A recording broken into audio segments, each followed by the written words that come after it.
5 kisah seram di masjid-masjid Malaysia yang buat korang meremang.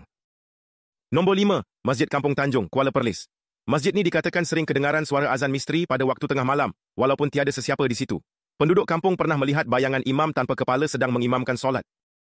Nombor 4, Masjid Lama Kegra, Pulau Manis, Terengganu.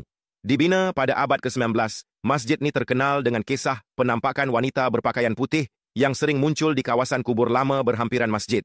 Ada juga yang mendengar suara tangisan pada waktu malam. Nombor 3, Masjid Sultan Ibrahim, Muar. Masjid bersejarah ni dikatakan dihuni oleh penjaga yang tidak kelihatan. Beberapa jemaah pernah melihat kelibat lelaki tua berjubah putih yang hilang secara tiba-tiba selepas solat. Nombor 2, Masjid Ubudiah, Kuala Kangsar.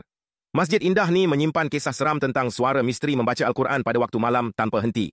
Beberapa pekerja penyelenggaraan pernah mengalami kejadian pintu yang terbuka dan tertutup sendiri. Nombor 1, Masjid Jamek Sultan Abdul Samad, Kuala Lumpur. Terletak di tengah bandar, masjid ni pernah menjadi lokasi penampakan bayangan hitam besar yang melintas di Dewan Solat Utama. Beberapa orang juga mendakwa mendengar suara langkah kaki tanpa melihat sesiapa. Korang pernah alami pengalaman seram di masjid?